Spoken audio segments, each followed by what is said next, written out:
maior concentração de pessoas. Cláudio, bom dia. Bom dia, Paulo, Nicolas, bom dia aos que nos ouvem. Paulo, é um assunto polêmico e eu acho que ele realmente não deve ser discutido de forma, vamos chamar assim, apaixonada, porque eu acho que tem argumentos positivos nos dois lados. Mas, primeiro, quando foi discutido há 3, 4 meses atrás a solicitação do certificado de vacinação, vamos chamar assim, ele tinha um outro objetivo, ou seja, vamos propiciar o retorno de algumas atividades para aqueles que já estão imunizados. Eu me lembro que se discutiu a questão da volta às aulas, por exemplo.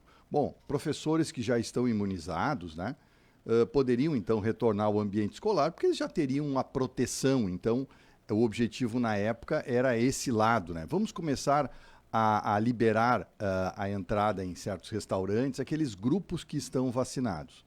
Mas hoje, nitidamente, quando nós já atingimos, pelo menos a nível de estado de Rio Grande do Sul, mais de 90% com a primeira dose, né? Todos os adultos já estão vacinados, ele começou a ser uma exigência quase que para obrigar as pessoas a se vacinarem. Então ele mudou o caráter, o objetivo do processo. E tem dois outros argumentos de quem discute a obrigatoriedade, que, em primeiro lugar, quem é portador quem já fez a vacina não está completamente imunizado no sentido de que está protegido contra qualquer risco da doença.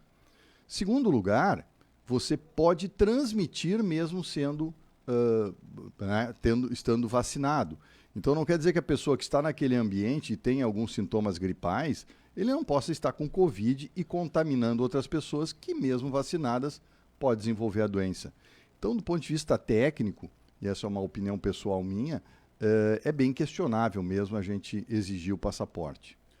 Pois é, essa é uma questão que gera debates, que trata das nossas liberdades individuais e que, de um lado, se imagina que essa obrigatoriedade do passaporte vacinal ela chegue de uma forma também para incentivar para que as pessoas façam a vacina, ou seja, vou me vacinar porque assim terei a possibilidade de ir a eventos, poder participar de determinadas ocasiões e que exigem a vacina. E nesse detalhe, a legislação ela muitas vezes não é clara, onde no decreto emitido pelo Estado, a utilização da palavra poderá ser exigido, que é diferente da palavra deverá ser exigido. Me parece, eu não sei se houve um objetivo do governo, do Estado, né? No nosso caso aqui, ser realmente dúbio na ponderação, porque, curiosamente, Nicolas, o decreto é bem claro em que ele diz poderá. Ele não coloca que é obrigatório. Mas na reportagem que foi feita no próprio site do Estado, cita em deverá. Ou seja, parece que há um intuito de, embora escreveram na lei poderá, no objetivo do Estado deveria ser deverá. Tanto que eu, no que eu busquei junto às opiniões de pessoas do Estado, mesmo da nossa secretária, que sempre é muito ponderada, a doutora Rita, eu não vi uma discussão técnica sobre isso, eu não vi assim, a argumentação de por que se quer exigir. Me parece muito claro que o objetivo é obrigar a vacinação. Quer dizer, então não pode obrigar com outros meios, né, do ponto de vista de impor de alguma forma, então obriga exigindo a vacina para poder frequentar certos ambientes. Quando cai a exigência da máscara, o Ministério da Saúde cogita agora em novembro, âmbito nacional, porque o estado do Rio de Janeiro já está começando a liberar em algumas áreas. Quando cai por completo? Paulo, perfeita. Outra discussão muito pertinente, né? Nós dentro do comitê vimos discutindo isso há pelo menos 2 meses, em agosto nós já vínhamos discutindo, mas aí nós somos obrigados a seguir as leis que vêm do Estado, né? A gente não consegue ser mais flexível do que o Estado. Mas em ambientes abertos, a gente aqui em Lajeado já discutiu, e olhando para o que acontece na nossa volta em outros municípios, outros países, a gente vê que já foi liberado, que não há crescimento no número de casos, então me parece muito pertinente que, pelo menos em ambientes abertos, se libere, né? E eu espero que o Ministério siga nesse sentido aí, né? O que a gente nota é que parece que há uma insegurança de dar um passo adiante, né? A Argentina, por exemplo, que tem um índice de vacinação menor que o nosso, teve mais recentemente o surto deles, né? Foi mais recente do que teve aqui no Brasil, veio depois do nosso, já liberou para ambientes abertos, né? Então, realmente parece que lá, o Brasil está um pouco lento aí nesse processo de liberação. Interessante ainda com relação ao passaporte vacinal, porque a gente comentava até nos bastidores, mas vale mencionar no ar que a pessoa que teve a Covid, que teve o coronavírus, ela tem uma proteção maior daquele que já foi vacinado com as 2 doses. Tem um trabalho... Puxa vida, citar a fonte agora, talvez vou falhar. Acho que é israelense, tá?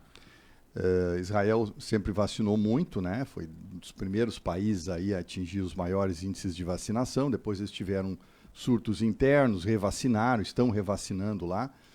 E eles fizeram um trabalho que a imunidade natural desenvolvida pela doença era pelo menos 7 vezes maior do que a desenvolvida por qualquer tipo de vacina. E esse trabalho ficou muito clássico, assim, no sentido de se entender que realmente quem teve a doença, principalmente, e aí eu acho que é pertinente, quem teve a doença de forma sintomática, né? Aqueles que descobriram aí pelo teste, aí eu sempre questiono se a imunidade realmente é real ou não, né? É o caso, por exemplo, do presidente Jair Bolsonaro, que não fez a vacina, mas que teve a Covid-19 e que, se for cumprida a exigência do passaporte vacinal em alguns locais, terá essa restrição. Aconteceu em Nova York, quando, por exemplo, teve que almoçar na calçada, na rua, tiveram que montar uma estrutura. Mas apenas para pegar esse gancho, mais uma vez, do passaporte, como é que funciona essa fiscalização? Esse é outra coisa. Nós temos que repassar aos estabelecimentos que desejarem ter esse regramento, né, o critério e como vai ser feita a fiscalização.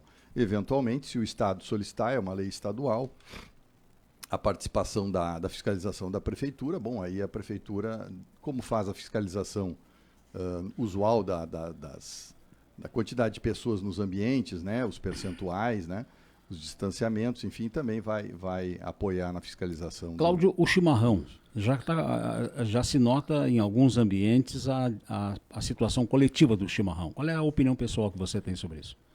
Eu Paulo, sempre tomei chimarrão com outras pessoas, né? Mas eu já procurei trabalhos, porque houve sempre uma argumentação mais técnica dizendo que o fato da bomba ter um metal muito liso, ou seja, que não impregna as bactérias e os vírus têm dificuldade de impregnar o material, e a água quente, né, que mantém a bomba também numa temperatura mais alta, evitaria os contágios. E realmente, a gente nunca teve assim números de que o Rio Grande do Sul tivesse qualquer número mais elevado de contaminações pelo fato de ter esse hábito, né? Então, aparentemente, nós não temos nada muito técnico para garantir que o chimarrão tem algum risco de contágio. Mas que a saliva, né, no momento que a gente toma, fica de alguma forma na bomba, e aí pode ser repassada a outras pessoas, isso é mais ou menos claro, né? A gente não tem muito como dizer que não, né? Então, simplesmente olhando assim o ato e como outras pessoas de fora olham aquele ato de nós trocarmos a cuia, parece assim um pouco inadequado. Acho que merecem estudos para mas dar... tem trazido situações constrangedoras até, né? Meio que implícitas, assim, quando a pessoa nega um chimarrão, por exemplo. Ah, pois é. É até interessante colocar, né? Porque... Em termos de compartilhamento, na mesma família já deveria ter sido superado. Né? Mas isso com certeza Nicolas. Porque tu já está convivendo dentro da família. No momento que tu está convivendo com as pessoas sem o uso da máscara, tu já está entendendo que aquelas pessoas que estão no teu convívio não estão em risco de estarem portando o vírus, né? Nisso eu bato bastante, tá, Nicolas? Eu acho que como a pandemia não vai... A pandemia vai acabar em algum momento, a Organização Mundial da Saúde vai dar lá um encerramento que vai levar muitos meses ainda. Mas o número de casos de Covid, nós vamos registrar todos os anos, tá? Assim como agora estamos enfrentando uma gastroenterite, né? Parece que por esse norovírus. e a gente nitidamente nota um crescimento de síndromes gripais, não Covid, né? A gente vê que as pessoas têm mais gripes, né? Nós estamos aí praticamente com 70%, 80% das pessoas que fazem os testes por suspeita de Covid e não Covid. Portanto, outros vírus. E nós normalmente não nos alertamos, não temos assim nenhuma preocupação maior com isso. E isso vai continuar acontecendo assim com a presença do coronavírus nos próximos anos aí entre nós. Então, na verdade, eu acho que temos que, como já falamos outras vezes, voltar gradualmente à rotina. Eu já acho que é um pouquinho, nós devíamos já ser mais liberais agora, que a gente nitidamente tem números muito baixos e progressivamente baixos.